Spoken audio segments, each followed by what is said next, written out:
Yes, yes, listen, dear students, carefully. Solid state from second PUC, first chapter in chemistry, that is solid state. And this chapter is very, very important chapter, dear students, for board examination as well as a NEET and JEE. And easily we can score very good marks from this chapter. For board examination, 7 marks they are asking, 7 marks is coming. That is one 5 marks question and one 2 marks question. And for NEET and JEE examination, compulsory one question they are asking. That one question is also related to unit cells, types of unit cells related, and the density of the unit cell, and magnetic properties and electrical properties of solids related questions only they are asking in a JEE and NEET examination. For CET also compulsory 1 or 2 questions are coming from this solid state chapter. Okay, dear students, let's see that first. States of matter. Already in first year we are studied the matter is divided into 3 states, that is solids, liquids and gases. And gaseous state and their properties and all perfectly we are discussed in first PUC only, or in first year only. Now another important thing is solutions are liquids, liquid state are in solutions, that also we are discussed in a second year. Now the third one is solid state. The solid state now we are discussing, dear students, it is one of the matter. Okay, now solids, general important characteristic properties of solids. So in that general important characters we must have to compare with liquids as well as in gases. So if you observe that solids have the first important general characteristic is the solids have definite mass and volume and shape. They have definite mass, volume and shape is present for solids when compared to liquids and gases. And the intermolecular forces for solids, the intermolecular force IMF, the intermolecular force of solids is very high, very high. So the intermolecular force is very high means the distance, intermolecular distance is low, is less.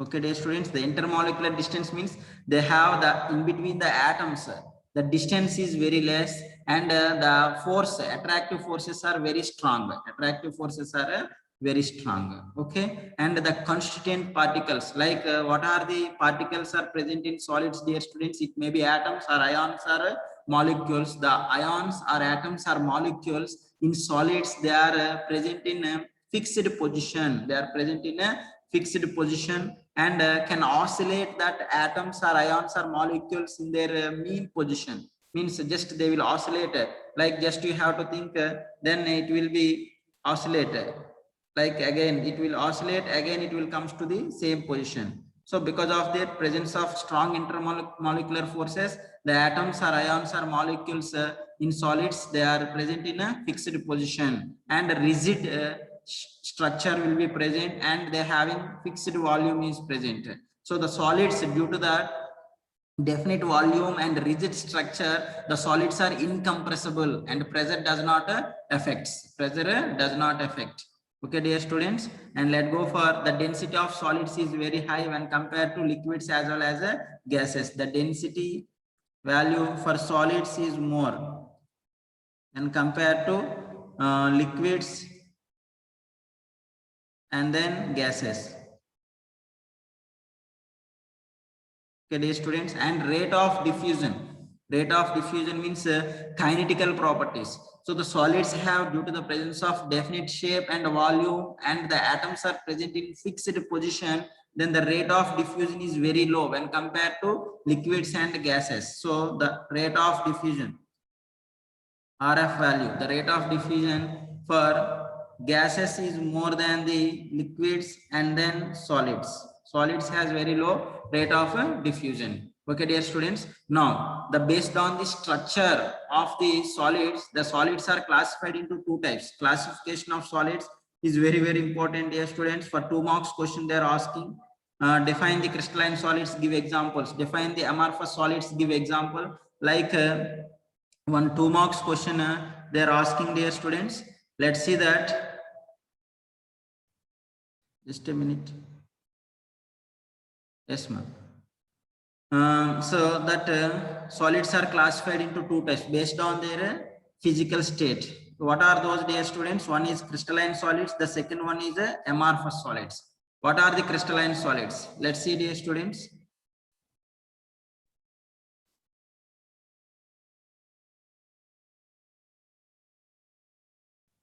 And after that, the difference between crystalline and amorphous solids also very, very important.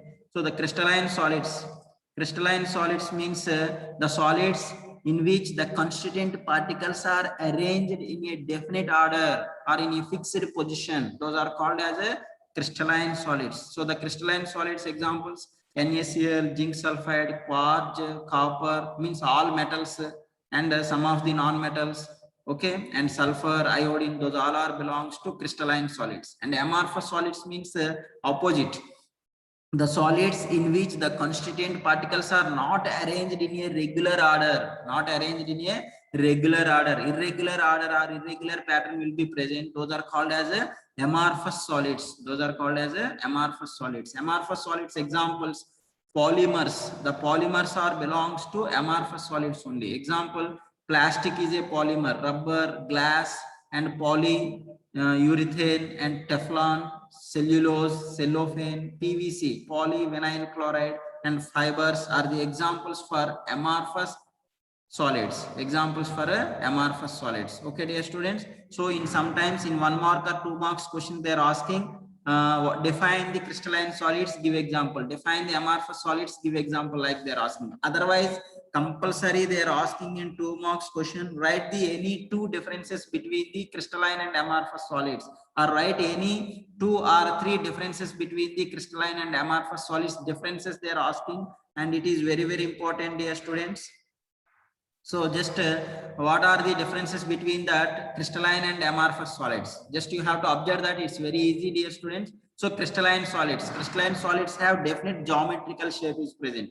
Why they having different geometry is present, dear students? Crystalline solids, because the atoms or constituent particles are arranged in a fixed position, whereas amorphous, they are not in definite geometry. Irregular geometry will be present, or irregular shape, opposite.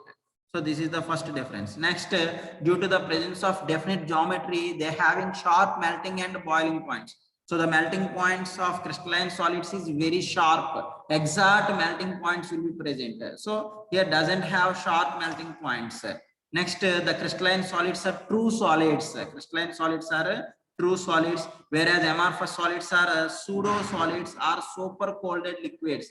These are also called as super colded liquids or pseudo solids. And the crystalline solids has definite heat of fusion. What is heat of fusion, dear students? The heat of fusion means the amount of heat required when a solid is converted into liquid state is known as a heat of fusion, okay, or enthalpy of fusion. So that crystalline solids have definite enthalpy of fusion is present because of they have definite geometry and sharp melting points are present, whereas amorphous solids has irregular or doesn't have definite heat of fusion will be present. Okay, dear students, and let's go for next differences is the crystalline solids, the constituent particles are arranged in a long range order, means they have the constituent particles are arranged in a definite manner, I said, and the arrangement is present in a long range. Order is present, whereas short range order is present for amorphous solids. And crystalline solids are anisotropic and amorphous solids are isotropic. What is anisotropic and what is isotropic? The definitions we'll discuss in the next. Okay, dear students. So just you have to remember this point is very, very important. Crystalline solids are anisotropic and amorphous solids are isotropic. Okay, and once you are cutting that cleavage property of crystalline solids, if you want to cut that crystalline solids again, they will be break into definite small crystals, means they can cleavage into along the definite planes. But whereas amorphous solids, you want to cut that, means irregular planes will form. Means each crystalline solid, again if you want to cut that, means again it forms a crystals only, smaller crystals will forms, whereas amorphous solids cannot be cleavage in a definite planes, Now we'll discuss about what is anisotropic and what is isotropic. First we'll discuss isotropic. We'll discuss. Iso means what it is, dear students? Same. Aniso means different. Okay, that just you have to remember that iso means same and aniso means different. What is isotropy or isotropic properties? So amorphous solids are isotropic, I said. Isotropy means some of the in solids, some of the properties, physical properties like refractive index and electrical conductivity as well as thermal conductivity is same in say all directions. So you have to go through that x, y, z directions, because these are the three-dimensional structures. Then they have three axes are present: x-axis, y-axis, and z-axis. In amorphous solids,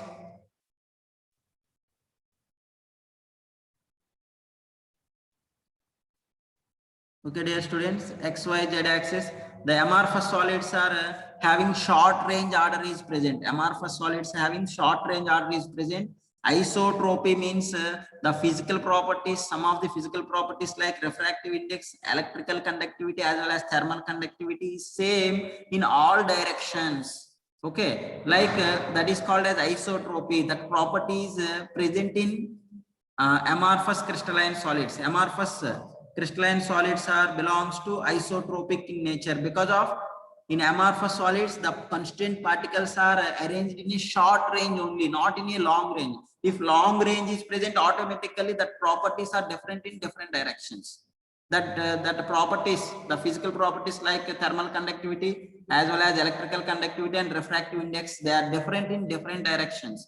In all directions they are different. Such type of property is known as anisotropy. The anisotropic property is present in crystalline solids because the crystalline solids, the constant particles are arranged in long range order.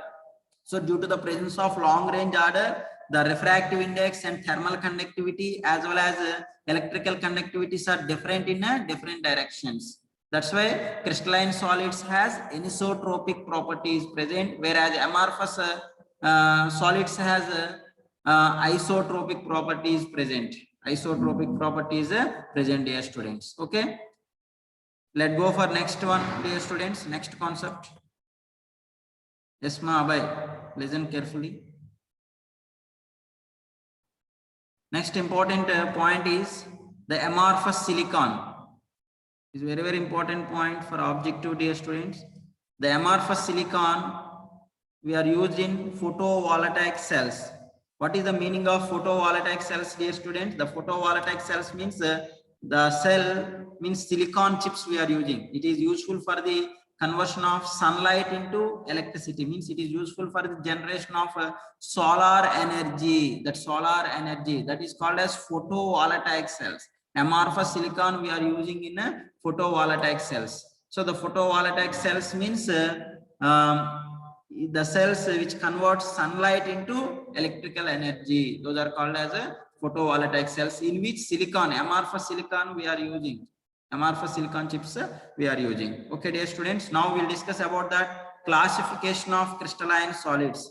Okay, the crystalline solids are mainly classified into four types. The mainly classified into four types. What are those mainly four types of crystalline solids, dear students? The first one is molecular solids or molecular crystalline solids or molecular solids. The second one is covalent crystalline solids, and the third one is ionic crystalline solids, and the fourth one is metallic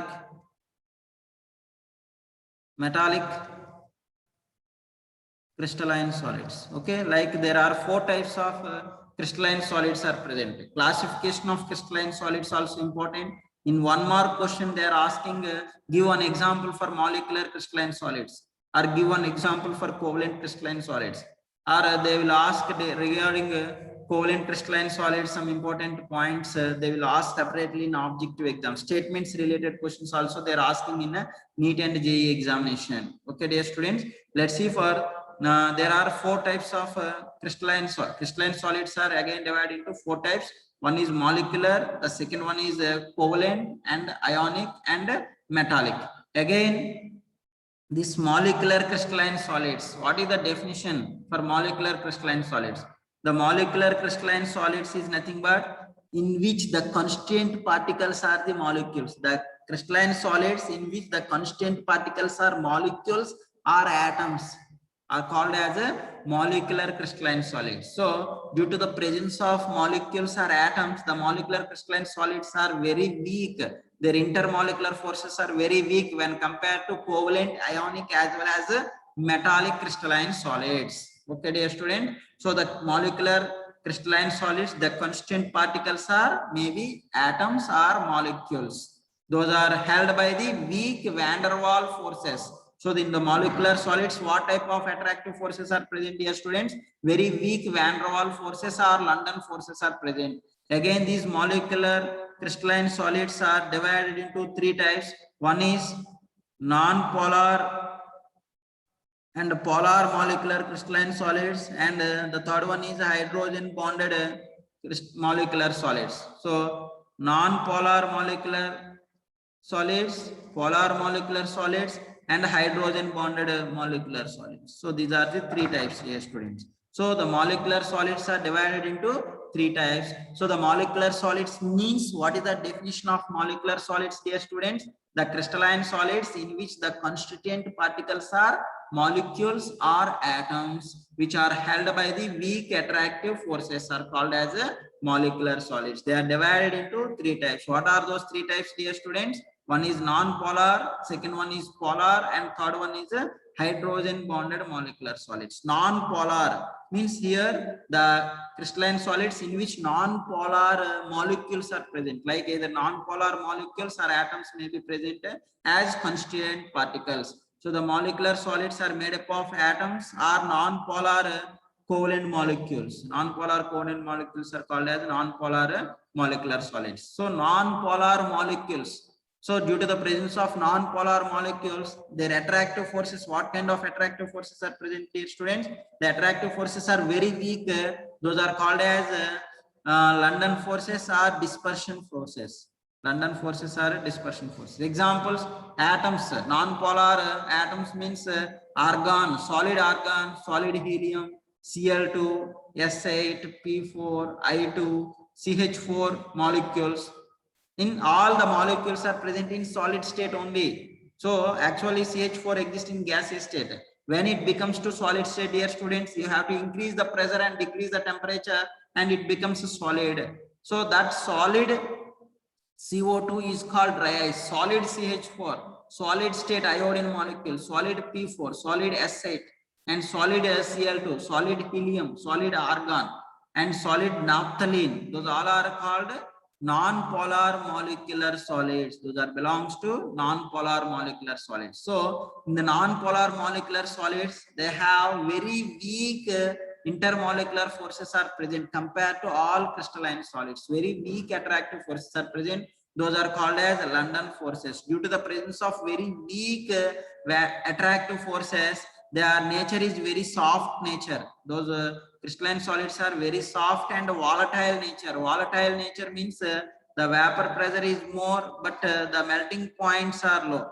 Melting points or boiling points are very low. The melting points as well as boiling points are very low. That's why low melting points are present due to the presence of weak London forces. And due to the presence of non-polar nature, these molecular solids are mainly soluble in non-polar solvents only and insoluble in polar solvents and bad conductors of electricity. Bad conductors of electricity or does not conduct electricity. Okay, this is about non-polar molecular solids. Okay, dear students, and let's go for next one is polar molecular solids.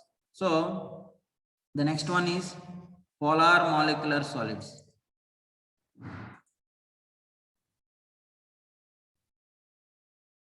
Okay, dear students, listen carefully. What are the polar molecular solids? Polar molecular solids means the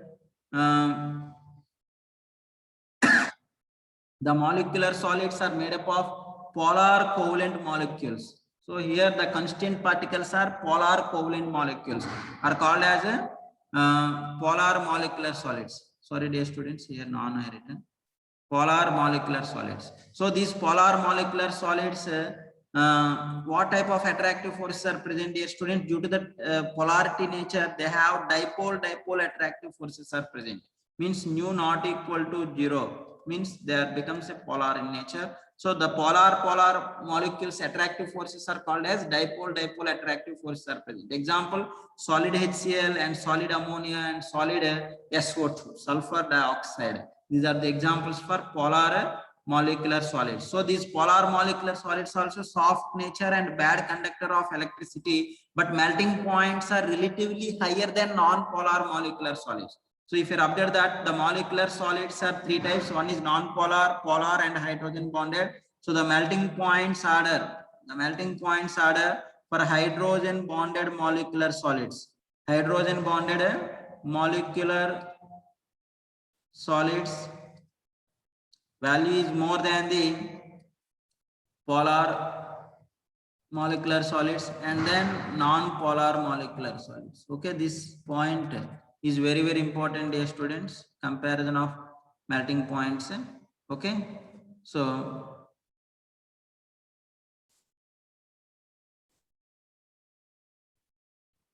okay, students. So this is about polar molecular solids properties and all. So due to the presence of polar nature, they are soluble in polar solvents and insoluble in non-polar solvents. Next, the third one is hydrogen bonded molecular solids. Means the constant particles, the molecular solids, whatever the molecular solids are constant particles we are taking, that the constant particles that present that molecules, the constant particles in which that molecules are held together by hydrogen bond. So in that hydrogen bonded molecular solids, the constant particles are the molecules, that molecules can able to form hydrogen bond. Due to the presence of hydrogen bond, only they having higher melting points, higher melting and boiling points are present. Already we are studied in chemical bonding chapter what is hydrogen bond.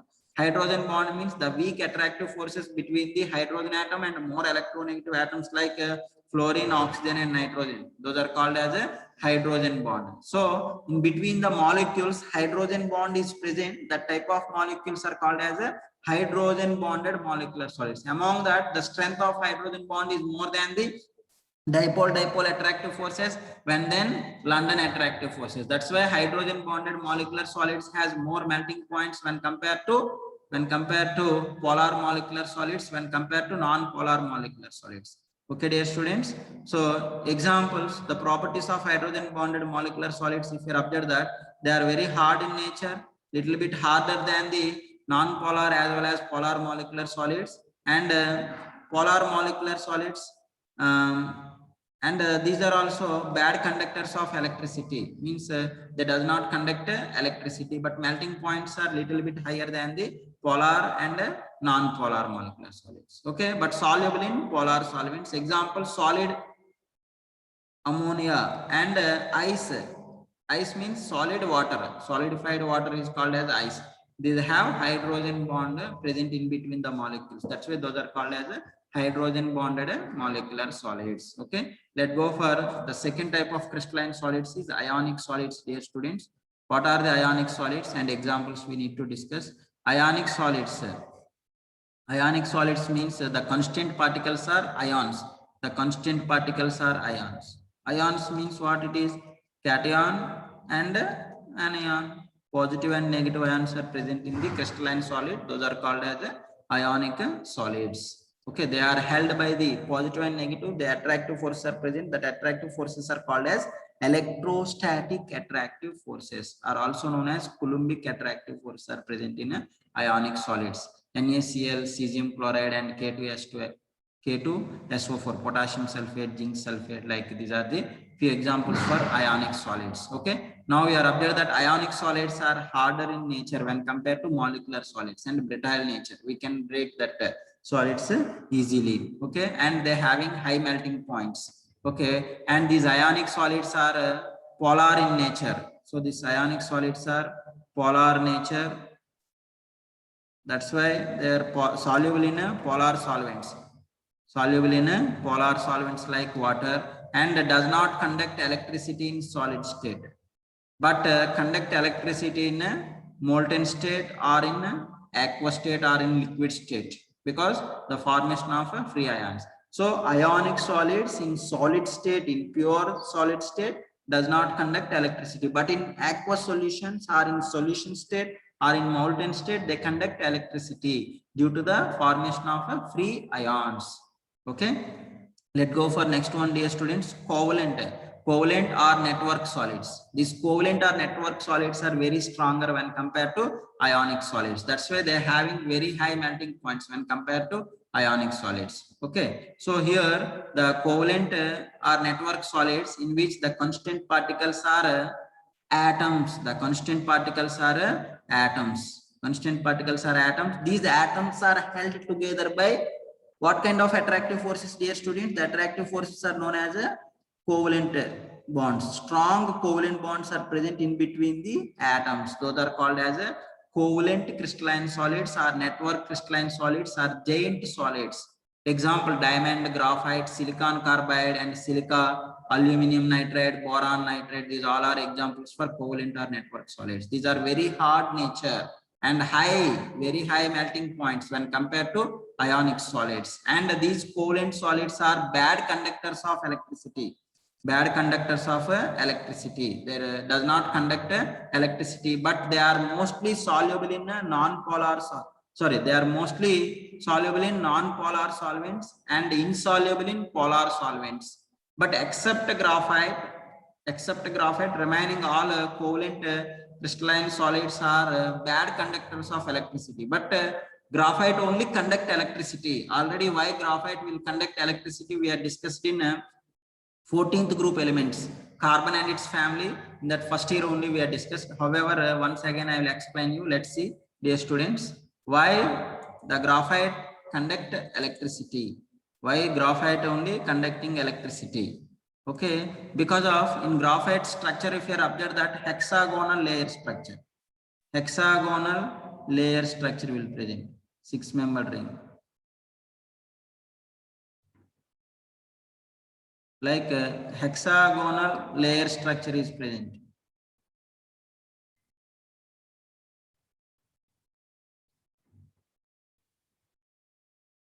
Okay, this is a layer 1 and this is a layer 2.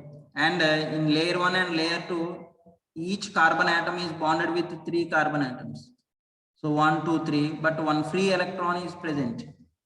That free electron is transferred between the layers and it conducts electricity. The 4th electron, because each carbon atom in graphite is bonded with another 3 carbon atoms, but carbon valence is 4. Out of 4 electrons, 3 are only involving bonding. 1 electron is present in free state. That electron is going from one layer to another layer, is transferred from one layer to another layer, and it exhibits conductivity.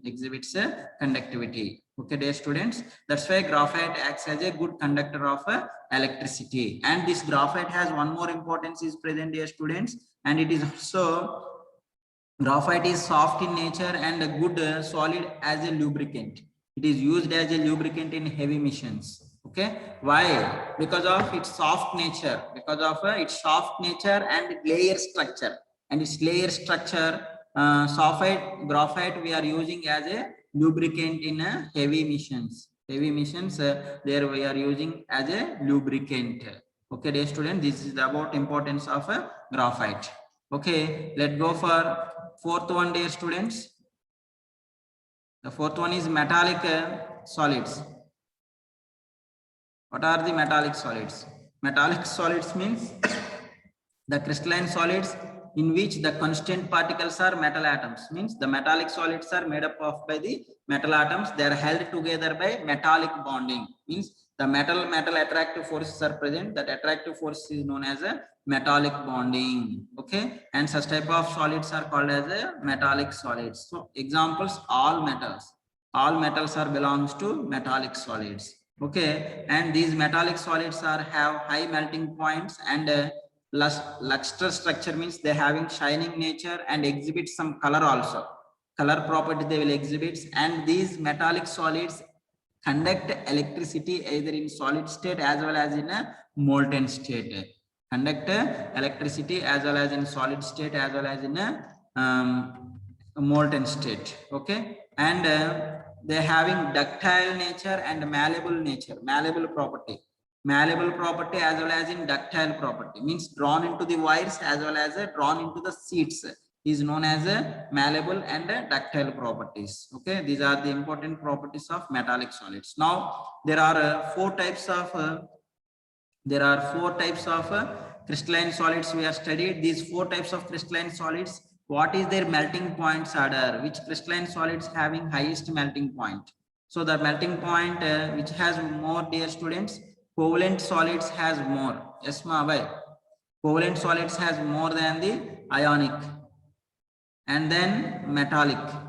Okay, after that molecular solids. In the molecular solids, hydrogen bonded is more than the polar molecular solids, and then non-polar molecular solids. This is about melting points order, is very, very important. Okay, dear students. So in the next class, we'll discuss about that X-ray diffraction method or crystal structures. By using X-ray diffraction method, how to study the crystal structure. That crystal structure has been given by Bragg scientist